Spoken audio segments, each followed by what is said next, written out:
lifted high, be lifted high, for your glory, be lifted high, be lifted high. 할렐루야. 오늘 주시는 말씀 보겠습니다. 요한복음 16장 7절에서 11절까지의 말씀입니다. 7절에서 11절까지 말씀 우리 한 목소리를 읽습니다. 시작. 그러나 내가 너희에게 실상을 말하노니 내가 떠나가는 것이 너희에게 유익하니 내가 떠나가지 아니하면 보혜사가 너희에게로 오시지 아니할 것이요 가면 내가 그를 너희에게로 보내리니 그가 와서 죄에 대하여 의에 대하여 심판에 대하여 세상을 책망하시리라. 죄에 대하여 함은 그들이 나를 믿지 아니하며 의에 대하여라 함은 내가 아버지께로 가니 너희가 다시 나를 보지 못하며 심판에 대하여라 함은 이 세상 임금이 심판을 받았음이라. 아멘. 세상을 책망하시는 성령님이란 제목으로 해서 말씀 나누고 기도하는 시간 갖도록 하겠습니다. 예수님께서 갈릴리 땅에 오셔서 제자들을 만나고 대하고 하나님 나라 일을 보여주고 말하고 그것을 경험한 제자들은 참 특권층이에요. 정말 그 보고 경험한다는 건 특권층입니다. 자, 그런데 주님이 이상한 얘기를 하셨어요. 내가 가고 나서 성령이 오시면 그냥 육체적인 한계를 뛰어넘는 영적 연결들이 각 사람들에게 있을 것이다. 예수님께서 하셨던 그 모든 일들에 대해서 명확하게 알아듣게 하는 것도 내가 육신으로 이 땅에 있는 것만큼이나 확실하게 증거하실 것이다. 그분이 하는 일이 세상을 책망하는 일, 죄에 대해서, 의에 대해서, 심판에 대해서 주님께서 말씀하면서 결국 그리스도가 실제로 경험되어지는 것처럼 하신 일, 그분이 와서 스스로 어떤 일을 행하는 것, 다른 말을 하는 게 아니라 그리스도의 말을 하고 그리스도의 나라에 대해서 더욱 명확하게 말씀하시는 그분이다. 그분의 이름이 뭐라고요? 보혜사 성령님. 영문으로 뭐라고 되어 있습니까? 헬퍼 스피릿, 도우시는 영. 우리를 도와서 그리스도께 가까이 가게 하는 거예요. 여러분 삼위일체 하나님의 신비를 알 필요가 있어요. 성령님이 역사하며 예수님이 누군지를 드러내십니다. 예수님께로 가까이 가면 예수님께서 내 아버지의 사랑이 어떤지 너희들 알았으면 좋겠다 얘기를 해요. 그 아버지께로 가까이 가면은 예수 그리스도 내 아들을 통해서 그 사랑이 무엇인지 알았으면 좋겠다 소개합니다. 예수님께서는 또한 예수님께 또 가까이 가면은 성령님을 통해서 만나라라고 얘기를 하고 있어요. 삼위일체 하나님의 그 놀라운 관계 안에서 계속적으로 우리에게 하나님이 누군지를 계시하길 원해요. 오늘 특별하게 예수님께서 가시기 전에 성령님에 대한 얘기를 한 것입니다. 여러분 성령 충만하길 축복합니다. 옆 사람에게 성령 충만하십시오. 이것은 내 어떤 것이 아니라 성령님이 우리에게 부으시는 거예요. 그 성령님이 인격적으로 알고 부어주시기를 또 알려주시기를 우리가 소망할 필요가 여기에 있습니다. 세상 모든 사람들이 죄와 허물로 죽은 사람들, 아담의 타락 이후에 온 인류가 영원히 죽은 상태에 있다라고 성경은 얘기를 해요. 영혼이 없다가 아니라 영혼이 있지만 하나님과 분리의 상태에 있기 때문에 죽은 거나 똑같다는 거예요. 영적 사람이죠, 사람은. 그런데 하나님과 분리가 되어 있기 때문에 그건 죽음이나 똑같은 상태에 있다는 소리입니다. 하나님과 하나님 나라에 대해서 전혀 알지 못하고 무감각한 상태에 놓여진 게 인간의 일생이에요. 여러분 우리가 왜 부흥 노래를 부른 줄 아세요? 에스겔서 37장에 보면은 에스겔에게 인자야 대언해라, 생기가 불어오도록, 성령의 생기가 불어오도록 대언하라 그러잖아요. 대언을, 그 말씀에 따라 대언을 했을 때 생기가 불어서 군대가 되잖아요. 그죠? 그 해골 골짜기에서 해골들이 착 맞춰가고 그 위에 살이 입혀지고 그 가운데 성령의 생기가 부어지니까 극히 큰 군대가 됐다라고 말합니다. 근데요, 질문이요. 생기가 불어오기 전까지는 이 사람 산 사람입니까? 죽은 사람입니까? 그 군대는 사실 죽었는지 살았는지도 모르는 게 정상이에요. 미기라는 산 거예요, 죽은 거예요. 왜 그렇죠? 살아있는 거 아니에요. 산 사람처럼 보이잖아요. 생기가 없어요. 죽은 거예요. 마찬가지예요. 사람처럼 보이고 산 것처럼 보이지만 생기가 없다면, 하나님의 영이 없다면, 하나님의 영과 만남이 없다면 그건 죽은 사람이랑 똑같다는 소리입니다. 만일 그대로 두면 완전한 분리가 나타나고 영원한 분리가 우린 지옥이라고 말합니다. 하나님과 분리된 영혼이 어떻게 자기 죄를 깨닫고 어떻게 예수님 안에서 속죄를 경험하고 어떻게 예수님 안에서 구원함을 받는 영생의 체험을 할 수 있을까요? 바로 이게 성령의 일이라는 거예요. 불처럼 바람처럼 역사하고 생명의 생수가 역사를 해서 그 당사자들에게 그것을 깨닫게 하는 것 자체가 이미 살아난 증거라는 거예요. 깨달으면 살아납니다. 성령이 생기를 부어주셨다는 뜻입니다. 성령이 죽은거나 방불한 인간의 영에게 하나님이 성령을 통하여 계시의 빛을 비추실 때 어떤 계시의 빛이에요?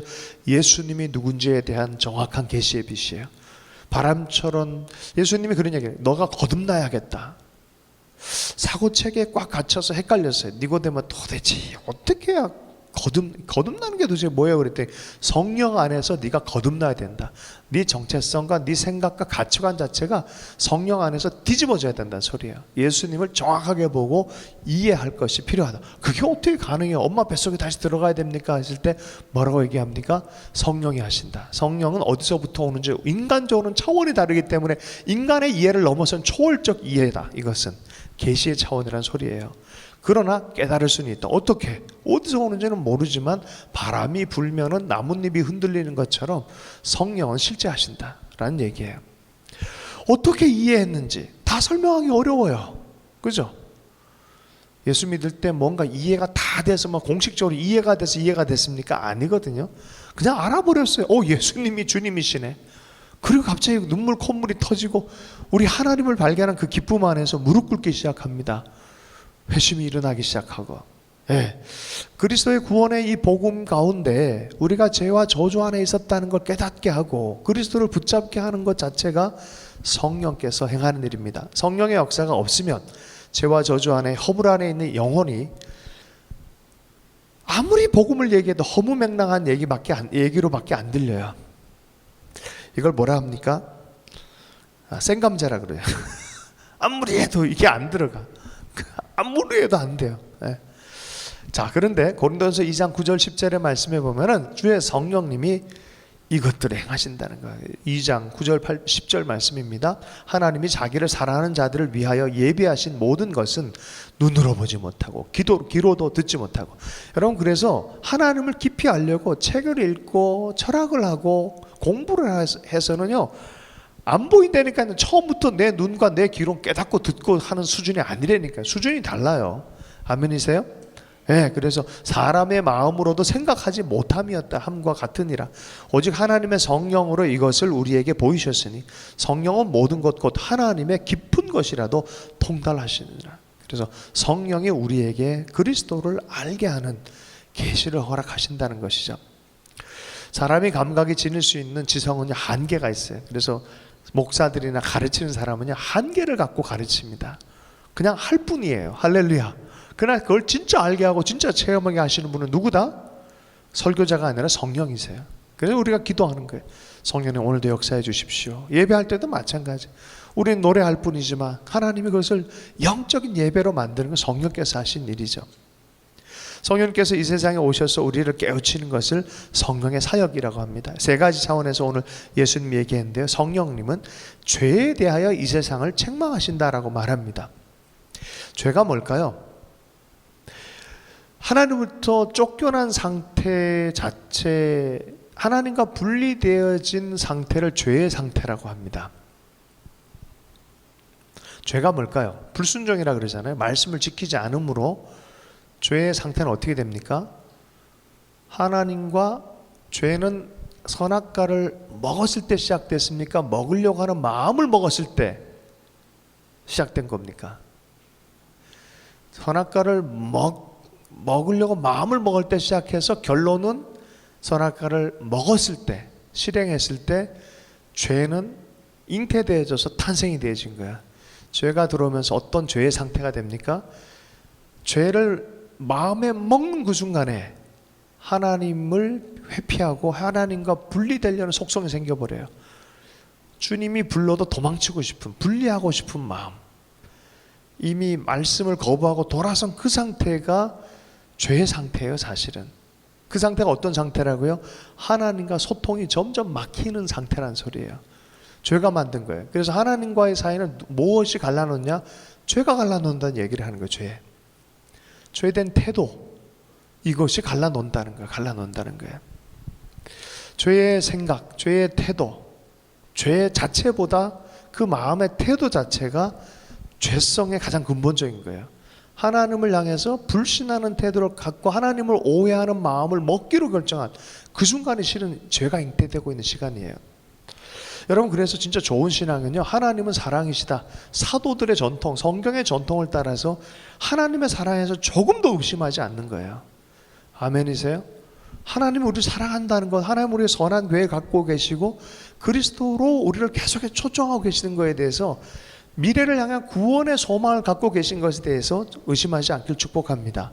그런데 이미 죄 안에 떨어진 사람들은 이미 분리된데도 분리된 줄 모르고 사는 사람들이라니까요. 쫓겨난 상태에서 사는 사람들이에요. 질문: 아버지 엄마가 섬에 살아요. 그리고 자손이 거기서 태어났어요. 이 아이들은 섬 사람입니까? 도시 사람입니까? 빨리 대답을 해보세요. 섬 사람입니다. 그거는 자기 때문이에요? 부모 때문이에요? 부모가 그렇게 했는데 내가 왜 섬 사람이 돼? 부모의 상태가 그렇게 됨으로 말미암아 자손들은 그렇게 될 수밖에 없는 것에 대해서 얘기하는 거죠. 이미 분리가 시작되어졌고 한 번도 연합이 제대로 안 됐는데 자손이 어떻게 알아요? 하나님과의 연합에 대해서 어떻게 알아요? 알 수가 없는 거예요, 이게. 그죠? 그러니까 성령이 오셔서 야, 너 분리됐어 라고 말해주기 전까지는 이해할 수가 없는 거예요, 도대체. 누가 주를 알겠느냐라는 표현이 있어요, 성경 중에서. 알 수가 없다라는 거예요. 많은 사람이 신학 공부하는 사람들이 그런 얘기, 자연신학, 그래도 본성적으로 뭐가 있어서 쫓아서 가면 되지 않게, 이걸 자연신학이라 그래. 아니야, 그거 안 돼. 하나님의 충분한 계시가 임해야 그걸 알 수 있어. 계시신학이라 얘기를 해요. 믿은 사람에게 해당되는 게 자연신학이지, 믿지 않는 사람의 자연신학 자체가 안 되는 거예요. 그거는. 이해하시죠? 왜냐하면 이미 관계에서 떨어진 상태인데 뭘 알아요. 이미 연결점 자체가 없어요. 이미 와이파이 끊겼고요, 전선 끊겼고요, 안 된다니까요. 끊어진 상태, 너희가 끊어진 상태에 있다, 생명에 있지 않고 죄에 있다 라는 거를 발견하는 게 그 굉장한 거예요. 그 첫 시작은 대단한 거예요. 내가 분리 안에 있었구나. 우리 선조 전체가 섬나라 안에 살았었네. 이거 문제가 있었네라고 생각하는 것 자체가 깨달음이 온 거예요. 계시가 온 거죠. 그래서 세상에 대해서 얘기를 한 거죠. 세상은 이렇다라고 정확하게 엑스레이 분석을 해서 엑스레이 사진을 갖고 딱 오는 거예요. MRI 사진작. 인간은 이렇다라고 말해주는 게 누구다? 성령이 하신 일이에요. 예. 자, 오늘 오전에 우리가 제상에 대해서 얘기해서 폰티페스라고 얘기했잖아요. 이게 무슨 뜻이라 했습니까? 영어로 브릿지 빌더가 한 분 오셨습니다. 제사장이 오셨어요. 우리의 대제사장이 오셨어요. 브릿지 빌더가 오셨어요. 그분이 하나님과 떨어져 있는 우리를 연결하셨어요. 그래서 성령이 오시면 우리가 죄인인 걸 얘기하지만 죄인에서 벗어날 수 있는 브릿지 빌더를 얘기를 해줘요. 제사장이 계시다라고 얘기를 해줍니다.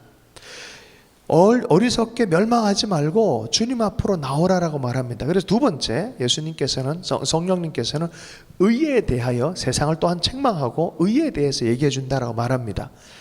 여러분, 의로운 인간은 없어요. 성경 안에서 로마서 3장 23절에 모든 사람이 죄를 범하였으며 하나님의 영광에 이르지 못하더니 라고 말합니다. 어떤 사람이요? 모든 사람이 죄를 범하였으며. 그러면 모든 사람이 죄를 범하였으면은 의가 있는 사람은 사람이 아니죠. 너무 빨리 얘기하나요? 모든 사람이 죄를 범했다고 얘기를 하면, 범주가 그러하다면, 그러면은 의가 있는 사람은 사람입니까? 사람이 아닙니까? 사람이 아닌 거예요. 그죠? 그러면 우리 인간은 내 스스로 의를 얻을 수 있어요? 없어요? 없어요. 그런 누군가로부터 전가를 받아야만 의로워지는 거예요. 그걸 전가된 의라고 얘기합니다. 한자어 중에 우리가 오를 의자를 쓸 때 의를 위하여 라는 의의 전쟁 뭐 이런 얘기할 때 의 쓰잖아요. 그 의 뭡니까? 양자에 나 아자가 들어가 있어요. 성경의 얘기가 중국의 한자어로 이렇게 많이 사용된다라고 책이 많이 나왔잖아요. 그 중에 양 밑에 있는 나, 어린 양이신 예수 그리스도, 그 밑에 있는 나, 그의 은혜 안에 있는 나, 이게 바른 의라는 거예요. 내 스스로가 의를 얻을 수 없다는 뜻입니다. 인간 행위로는 의로울 수 없다는 거죠. 하나님의 의인 예수 그리스도, 인간이 아닌 하나님의 아들, 그러나 인간으로 오신 완전한 인간이시면서 완전한 하나님, 그의 속죄하는 그 능력, 그의 의, 그것을 힘입어서 살 수 있다라고 성경은 얘기한다는 거예요. 성령께서 여기 얘기를 한다는 거예요. 누가 실수 없이 하나님의 보좌 앞에 설 수 있겠습니까? 성경이 계속 얘기합니다. 예수 그리스도, 예수 그리스도. 그분이 서실 수 있고, 그분이 변호자가 되고, 그분이 의의 근원이 되신다. 그분을 믿음으로 말미암아 성령으로 잉태된 동정녀 마리아로부터 탄생된 그분, 죄가 없으신 그분, 그분의 희생이 바로 우리를 위한 거다. 많은 사람들이 철학을 하고 과학을 하고 도를 닦고 뭘 이렇게 많이 해요. 종교적인 노력도 많이 해요. 종교적인 것도 많이 공부해요. 요새는 종교학과랑도 있어요. 그런 것도 있어서 종교 공부를 많이 해요. 그러다 보니까 하나의 기독교도 하나의 어떤 분류라고 생각을 하게끔 만들어요. 도를 굉장히 많이 깨달은 한 사람이 있어요. 십수년을 면벽수도로 하고 잠을 안 자고 깨닫고 굉장한 뭐가 있어요. 그분 앞에 가면 능력이 나타나는 사람도 있어요. 그 사람도 죄인이란 소리입니다. 이 범주 안에서 그 사람도 인간이고 죄인이란 소리예요. 그러면 죄인이면은 하나님 앞에 그의 보좌 앞에 설 수가 없는 거예요. 누가 이것을 설 수 있겠느냐? 예수 외에는 하나님 앞에 설 자가 없다는 소리입니다. 아무리 대단한 사람이어도 죄인의 이름을 갖고 있다는 거예요. 그래서 성령이 오시면 이걸 강하게 느끼게 한다, 강하게 경험하게 한다는 거예요. 철학자로서 예수님을 하나의 자기의 상대로 생각을 해서 철학을 하고 공부를 하고 신학을 비판하고 했던 분 있잖아요. 이어령 교수님. 그분이 점점 점여들면서 예수님 앞에 꼬꾸라졌어요. 그러니 이분이 내 선생 정도, 디베이트할 선인 정도가 아니라 나의 구주가 되심을 영접하고 무릎을 꿇고 세례를 받는 거죠. 이게 누가 하는 일이다? 성령이 하신 일이다. 성령이 하신 일이다. 그분이 의로우시다. 그분의 의로 우리가 그분을 믿음으로 말미암아 죄의 관계가 끝나고 하나님과 비로소 연합이 되어지는 역사가 일어난다는 거죠. 이것이 은혜죠. 예. 여러분 의인이십니까? 라고 물으면은 아니다라고 말해야 돼요. 의인은 오직 예수 그리스도. 그럼 다시 물어요. 너 의인입니까? 그럴 때 어떻게 해요? 용서받은 의인입니다. 용서받은 죄인입니다. 라고. 그러면 당신 죄인이냐 물으면 그런데 예수님 때문에 용서받은 할렐루야. 용서받은 죄인입니다. 의롭다 여김받은 죄인입니다. 라고 말하는 것이죠. 믿는 사람이 값없이 의롭다함을 얻고 하나님의 영광에 들어가게끔 하는 것, 바로 이게 성령의 역사다는 게 놀라운 성령의 역사입니다. 마지막으로 세 번째, 성령님은 심판에 대해서 세상을 책망합니다. 요한복음 16장 11절 심판에 대하여라 함은 이 세상 임금이 심판을 받았습니다. 여러분, 인간이 왜 죄를 범하고 하나님의 관계 안에서 벗어났을까요? 왜 그랬을까요?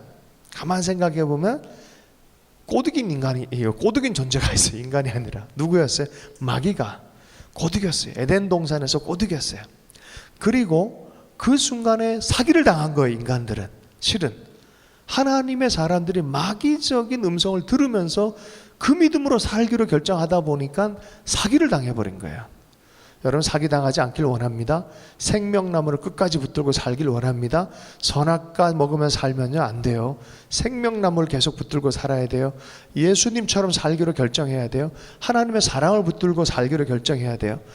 그럼 만약에 그러지 않으면은 마귀의 음성을 듣고 그 정도로 선악과 먹고 내 생명이 사라졌네. 생명이 사라진 게 제일 중요한 게 사라진 거죠. 그와 동시에 뭐가 사라졌냐면 아담에게 부여가 되어진 작은 제사장으로 살아갈 제사장과 왕의 직임이 사라져버린 거예요. 실은 이 땅에 왕권을 갖고 있는 대상으로 누구를 세웠냐? 하나님이 아담을 세웠어요. 통치하도록 세웠어요. 제사장처럼 브릿지가 되어져서 세상을 아름답게 가꾸도록 세워놓은 존재입니다. 근데 이 모든 것을 잃어버린 거예요. 자, 성령이 오면 예수 믿는 사람들 안에 바로 이러한 하나님의 권리와 권세들을 회복하는 역사가 나타난다는 거예요.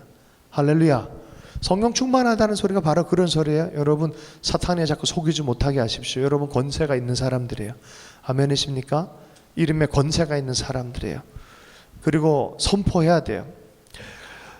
피곤하고 연약하고 몸이 막 부실한 경찰이 호루라기를 딱 불고 10톤 트럭을 딱 멈추는 걸 본 적 있습니까? 그 사람이 피곤하고 연약하고 힘이 뭐 한 10kg도 못 드는 정도로 몸이 쇠약해졌는데도 불구하고 왜 10톤 트럭이 딱 멈추는지 아십니까? 여기에 권세가 있기 때문에 그래요. 그리스도인 안에, 예수 안에 있는 권세가 있다는 의미가 바로 이런 의미입니다. 왕권을 하나님 찾아서 회복시켜주고 그렇게 지도하고 구원의 역사 안에 참여하게 하시는 분이 바로 성령이란 거예요. 세상을 심판하는 것, 심판할 권위 안에 들어서도록 하는 것도 바로 성령의 역사예요. 여러분, 우리의 기도와 우리의 섬김이 이러한 역사를 만들어낸다는 것을 가르치는 분도 성령이세요. 아니 뭐 기도한다고 되냐? 아니, 성령이 충만해지면 이게 느껴진다니까, 알아진다니까요. 부흥을 사모했던 사람들이 바로 이런 사람들이었어요. 1904년도 이반 로번츠가 그랬고 160년 전에 뉴욕에서 화이트 칼라들이 경제가 많이 몰락하고 지금처럼 뭐 스태그플레이션이나 그럽니까? 뭐라 그러죠 지금? 아주 인플레이션 나타나고 점점 어려진 이런 상황 안에 다 절망됐을 때 몇몇의 기독 비즈니스맨들 또 회사원들이 기도하기 시작했어요. 이거 하나님께 아뢰자. 역대하 7장 14절처럼 기도하기를 결정했어요. 처음에 모였을 때 몇 사람 안 모였고 1시에 한다는데 2시에 왔어 사람들이. 전단지 몇만 장 뿌렸는데 몇 사람밖에 안 왔어. 그런데 이 지체는 마음을 하나님 앞에 성령이 역사하면 이런 역사가 전국에 일어날 걸 믿음이 있었어요. 계속했어요. 그게 바로 뉴욕에 놀라운 부흥이 일어난 정오기도의 사건이에요. 그게 예레미야 람피엘이라는 사람의 이야기입니다. 이 부흥은 삽시간에 미국 전역을 불러 붙여버렸고 수백만 명이 죽게 나오게 하고요. 이때 당시에 어떤 일이 있었냐면은 뉴욕항에 30km 전부터 이 기선들이 들어오잖아요. 들어올 때부터 사람들의 마음이 갈아엎어져요. 그리고 울기 시작해요. 누가 복음을 전하지도 않았는데 성령이 강력하게 각 사람 안에 나타나서 내 뉴욕에 들어가면 세례 받아야지 하는 것들이 너무 많이 일어났어요. 이게 부흥입니다. 할렐루야. 이러한 부흥이 우리 세대에 있도록 여러분 갈망할 수 있기를 원해요. 아, 우리가 죄인이구나. 아, 우리의 은은 예수 그리스도구나. 이 세상 안에 세상 임금이 심판받았고 이제는 우리가 주님과 더불어 왕 같은 세상으로 선포하고 나아가야 되는 그런 때이구나라는 것을 성령께서는 말씀하시고 우리를 도우시고 계시다는 것입니다. 여러분, 성령 충만하기를 축복합니다. 오늘 값없이 의롭다는 선물 어메이징 그레이스죠. 마귀는 우리에게 계속 죄와 약점을 트집 잡고 종으로 삼고 이 세상의 거짓 신의 이 종로로 타기를 원하지만 성령께서는 용서와 구원을 주시고 세상을 따를 것이 아니라 하나님 나라를 따라가며 이 땅 가운데 하나님 나라 임하는 그런 주체적인 세력으로 우리가 살아가도록 우리를 격려하고 있는 줄로 믿습니다. 오늘 부흥을 위해서 잠시 기도하는 마음 좀 가지고 중보하는 시간 가지 좋겠습니다. 예수 믿고 구원받고 마귀가 완전히 심판받아 십자가 안에서 이미 결론 났다라는 그것에 대해서 확신하고 또 우리를 부른 바대로 하나님의 복음을 전하는 그런 생명의 진리를 선포하는 주님의 귀한 일꾼 될 수 있도록 우리가 함께 기도했으면 좋겠습니다. 특별히 이 시대에 마귀의 미혹과 세상 조류에 휩쓸려가는 우리 젊은 세대들이 복음 안에서 이 계시적인 그 복음의 계시 안에서 강력하게 돌아오는 부흥이 있도록 부흥과 다음 세대를 두고 함께 기도하도록 하겠습니다. 함께 기도하겠습니다.